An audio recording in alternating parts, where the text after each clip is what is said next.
We're now going to look at the Fetch API getting requests and responses from our endpoints.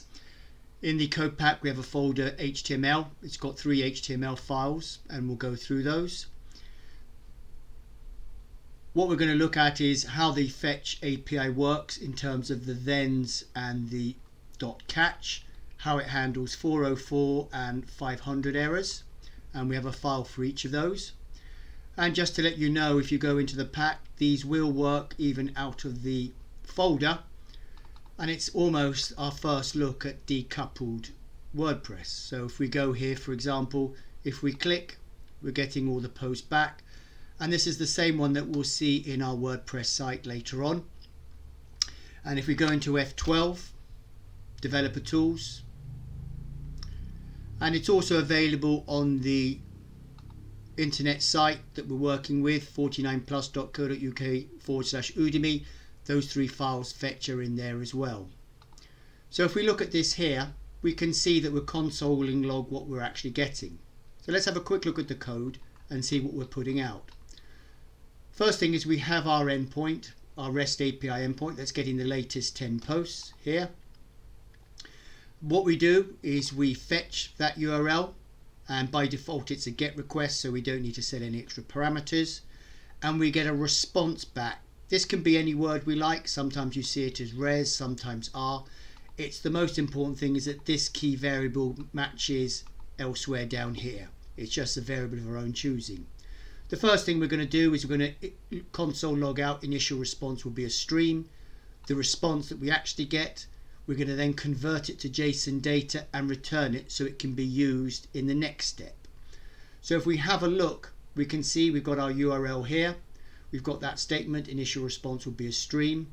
What we actually get back, this is the body of it here, is a readable stream.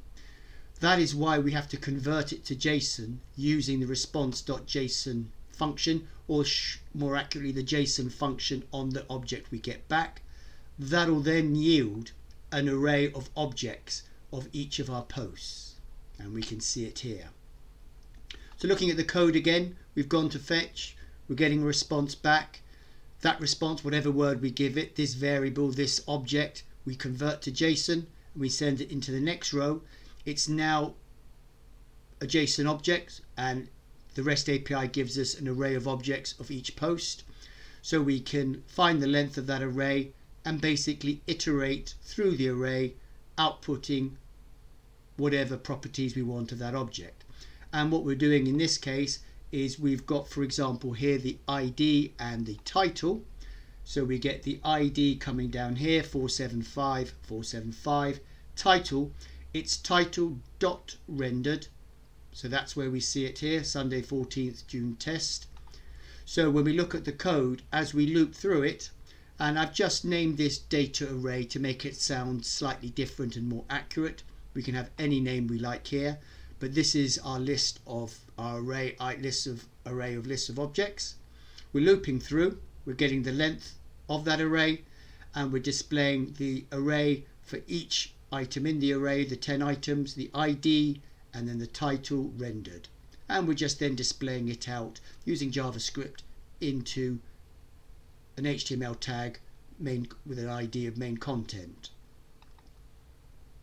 So with that we can see how we get the data. So let's refresh one more time.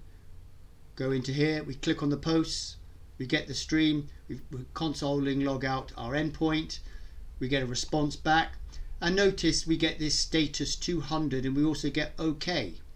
So sometimes to check that we've got a good response, we can just do response.ok. If it is true, we know we're fine, because we're now going to look at what happens when we get a 404 or 500. Where do we handle those? So going back, we've got a 404 and a 500. Now one thing to point out is 404 is not an error. The way the Fetch API works, we have a .then, which is when it's successful, and we can chain them. And if there's any errors, it gets picked up into the catch area. Now a 404 is not an error, it's just we made contact but there was nothing there for us. So if we go and look at 404 for example, and I'm going to right click, and what I've done on here when we've opened it up, what I've done is I've gone to an endpoint that doesn't actually exist, so it'll be empty. There'll be nothing here, it'll be an empty. And we can have a look if we come here and open that up and have a look in the browser. What we will see is it doesn't exist, empty, no root, but it did make contact with the server. So when we're in here, let's go to F12, we do load posts, we're not getting anything back. If we look at the response, OK is false because OK is in the 2 to 300 area. The response was 404, but interestingly it's not in the catch because it's not caught here in the catch, and we'll see that in the next file. What we're going to do is we've got fetch 500. Let's open that up. Now that's not making connection with the server, that's what's a network error. We'll see, and we look in the code for the 500, that's where, if there is an error, we console log catch block. So any network errors will be picked up here. 404 is not a network error, it's just an empty response. So if we come back here, F12 for fetch 500, click on load posts. It's going to take a little while, but it's just going to the network. It's trying to get, but it won't make it because the URL is wrong. I put an X in the front so there's no things, and if we just wait, we will come back, and what we should see once it comes through is the catch block statement to show that it's been picked up as a catch error. Still waiting. There we come. Catch block, line 116. There we are. Coming back here, catch block. That's where a 500 error is caught.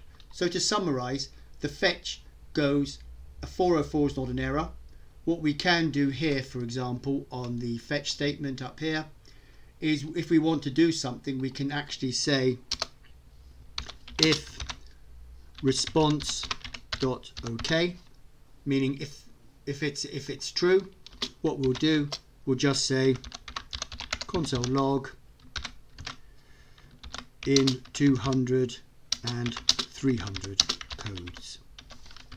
Put that here. Let's open that up. And that could be a way that if it wasn't true, then you might handle it in a different way. But just to show you this, go through it.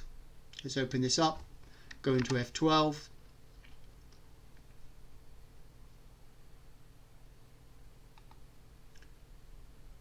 Initial response in 200 and 300 codes. So we could say if it's not response, and what would be better to put that, shall we say, in the 500 statement. So if we come down into the 500,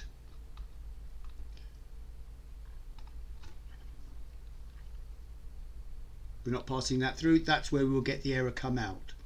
So that is really the fetch API.